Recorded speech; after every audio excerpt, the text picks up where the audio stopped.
Salut à tous, c'est Pang de la chaîne, bienvenue sur cette vidéo qui aujourd'hui va parler de psychosomatique dans le monde de l'hypnose. On sait que la plupart du temps, nos problématiques sont souvent associées et à notre corps et à notre psyché, l'un intervenant sur l'autre, influençant l'autre, et on aime à se dire dans l'hypnose, potentiellement, ma psyché va pouvoir impacter mon corps.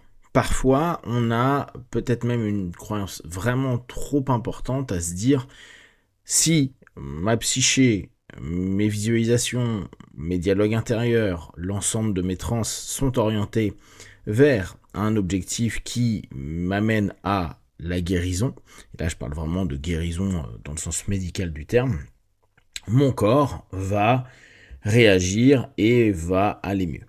S'il est possible, notamment pour pas mal de problématiques connues, reconnues comme des problèmes de peau, comme des notions liées à du stress, etc., etc., ou le travail en relaxation, le travail en visualisation, le travail sur vraiment l'exploitation optimum de ces trans dans un sujet déterminé permet effectivement d'avoir un retour positif, voire clairement enlever la pathologie. Pour d'autres types de problématiques, notamment les maladies lourdes, on ne peut absolument pas dire que la psyché va nécessairement impacter de façon positive ou en tout cas de façon constructive le corps qui, par la maladie, peut se dégrader. À minima, on peut se dire, ça ne fait pas de mal.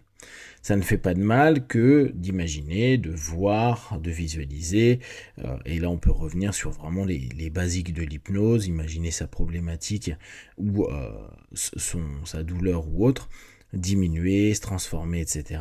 Avoir un impact. Et là encore, si on reste simplement sur la douleur, on sait que l'hypnose permet une gestion de la douleur. Ça ne veut pas dire que ça va guérir l'élément initiateur de la douleur. Si par exemple vous avez un genou en vrac ou vous avez une vertèbre abîmée, etc., etc., la visualisation et la gestion de la douleur ne va pas faire en sorte que ça se remette en place, même si on aimerait bien qu'il y ait réellement cet impact-là. D'ailleurs, quand on va dans des systèmes plus énergétiques, eux, ils vont vous dire si, ça peut se remettre en place.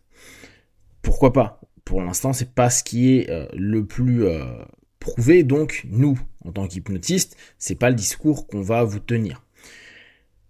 Du coup, quand on a des maladies lourdes, et là, je parle même plus de notions physiologiques comme des douleurs, un problème au dos, aux épaules, aux genoux, aux pieds, etc. On va avoir la même chose. L'hypnose, même si on peut très bien se débrouiller, ne va pas guérir. Souvent, c'est le processus médical, c'est pour ça qu'on dit de l'hypnose que c'est une discipline complémentaire au médical, qui va amener votre corps, parce que là encore on pourrait être vachement plus basique à se dire, avec l'aide, que ce soit chimique, que ce soit la chirurgie, c'est votre corps qui fait le taf au bout d'un moment. Mais, et c'est vraiment là-dessus où je veux que cette capsule se centre, le subconscient, même, allez, admettons, le supraconscient ne guérit pas tout, ne peut pas tout. La notion de la psyché sur le corps n'offre pas une absolue maîtrise ou contrôle sur ce que l'on vit et sur ce qui se passe. C'est tentant, c'est agréable, parfois on fait des liens en se disant tiens, c'est incroyable, j'ai fait ça et il s'est passé ça. Et effectivement, il y a des personnes qui vont vous expliquer qu'avec tel type de pathos, en travaillant en hypnose, ils ont eu tel type de résultat. Et factuellement, le médecin dit vous êtes guéri, le médecin dit que vous êtes guéri, point. Et si c'est simplement parce qu'ils ont utilisé telle ou telle technique, là si on reste sur l'hypnose, de l'hypnose, c'est le cas. Néanmoins, et vous savez à quel point je reviens sur ce sujet-là, l'exception ne fait pas le général. Donc, de façon générale, c'est des personnes qui vont y arriver, et la majeure partie des gens, c'est pas ce qui va se passer. Avoir une attente, et même un espoir de se dire oui je vais utiliser l'hypnose / les autres techniques qui pourraient être complémentaires au médical ou alternatifs pour me guérir, et se dire, bah, c'est ma croyance, et on peut revenir sur la notion puissance de la croyance qui peut réellement faire des choses qui parfois sont très surprenantes, et le niveau turbo de la croyance qui est la foi, et des personnes avec la foi qui arrivent à vivre des guérisons assez spectaculaires. Je parle pas des arnaques qui sont proposées sur les télévangélistes où il y a des gars qui utilisent l'hypnose sous le nom de pouvoir de Dieu, etc., qui présélectionnent les personnes en se disant, bon, bah là, c'est des problématiques où les éléments contextuels, où la foi, où le monde devant, quoi, plein de choses, va faire que la personne qui avait du mal à marcher peut se relever pendant quelques minutes ou quelques instants, ou même ne plus avoir besoin de sa canne, etc., etc. La psyché a beaucoup d'influence, peut avoir de l'influence. C'est pas forcément qu'il en a beaucoup. Peut avoir de l'influence quand c'est volontaire. Elle peut aussi malheureusement en avoir quand c'est pas volontaire. On revient sur ces problématiques psychosomatiques où notre tête se bloque sur un truc, puis on commence à avoir des douleurs, on commence à avoir des problèmes de peau, on commence à avoir, des problèmes de digestion, des problèmes d'alimentation, des problèmes, on le sait. Donc parfois c'est même pas volontaire et on le subit.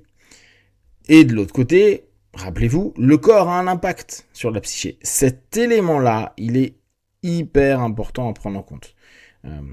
Le taux d'hormones qu'on a, ce qui se passe dans notre corps, les douleurs, la transformation qu'on peut voir de son propre corps, puis tout ce que l'on voit pas, tout ce que parfois on ressent, tiens, je me sens pas bien, pourtant psychiquement je suis ok, mais je suis quand même pas bien, j'ai beau me dire je vais mieux, j'ai beau me mettre en transe, ça va pas.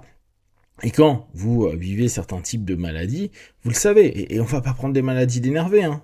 Prenez-vous avec un rhume ou avec une grippe, ou avec une toux, ou avec plein de choses, vous voyez à quel point parfois vous êtes incapable de faire quoi que ce soit. Et pourtant, je vais exagérer, mais c'est une grippounette. Bon, on sait qu'on pouvait mourir d'une grippounette, hein, mais aujourd'hui, avec ce que l'on connaît, regardez l'état que vous avez quand vous avez le nez bouché, vous faites que d'avoir des quintes de toux, vous avez chaud, vous avez froid.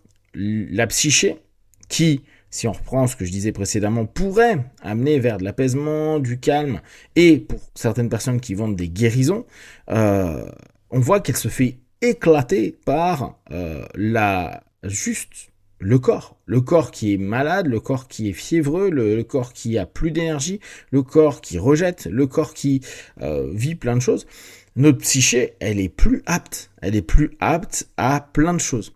Donc, dire automatiquement, ouais, mais la psyché peut tout, avec vraiment cette volonté très, au bout du compte cartésienne, on sépare le corps de l'esprit, mais l'un peut avoir un impact sur l'autre. Non, c'est pas vrai. Il y a une interaction, mais cette interaction, elle n'est pas que d'un côté, et elle ne peut pas être, on va dire, en mode dictature et qu'un seul émetteur vers un seul récepteur, sans que on ait de prise en compte des feedbacks de ce qu'on est en train de faire. Et pire, de prendre en compte que l'autre peut aussi émettre quelque chose. Ce n'est pas que un feedback, ça peut être une émission de quelque chose. Notre corps qui nous émet une douleur, une incapacité à bouger, une incapacité à faire telle ou telle chose, à se lever, ou des douleurs constantes à la tête. On peut avoir, et on le sait d'ailleurs dans la gestion de la douleur, des maux de tête qui peuvent très bien passer avec des sessions d'hypnose, d'auto-hypnose, ou des sessions de respiration, et d'autres maux de tête qui ne passent pas comme ça. Il y a des céphalées, vous pouvez faire autant d'auto-hypnose que vous voulez, vous pouvez faire plein de choses, ça ne passe pas. Parce que il y a une tension, parce qu'il y a plein de choses, et on pourrait se dire, je vais travailler le stress pour arriver là-dessus, mais il y a tellement de facteurs qui se sont liés physiquement, que même si on touche un peu de façon psychosomatique, donc admettons gestion du stress, les autres facteurs se sont cumulés ou peut-être ont abîmé d'autres éléments du système qui fait que on n'arrive pas à retirer ces maux de tête, et Dieu sait qu'il y en a qui en ont. On va avoir le même problème avec des acouphènes, on va avoir le même problème avec des choses qui pourtant pourraient sembler sur le papier complètement gérables. Sauf que le corps a aussi un impact sur notre psyché. Nos psychés ne peuvent pas tout gérer, et il y a des moments, c'est en conflit. Moi je voudrais aller bien, mais mon corps dit non, et ça dit non. Voilà. Ou parfois fois mon corps va bien, mais ma psyché va pas bien, et on le voit avec les personnes dépressives, il n'y a pas de maladie dans le corps, pourtant la tête ne va pas bien, et ben l'un n'influence quand même pas l'autre. Là, à ce coup-ci, malheureusement, le corps n'influence pas vraiment la tête, et la tête peut influencer le corps à ne plus avoir d'énergie, ou en tout cas de sensation d'énergie. Si vous avez des questions et des remarques, partagez-les sur Facebook, YouTube, j'y répondrai le plus rapidement possible. Et comme d'habitude, de tout ce que je propose, ne prenez que ce qui est bon juste pour vous, tester, observer, analyser et conclure. Et puis, one, ciao.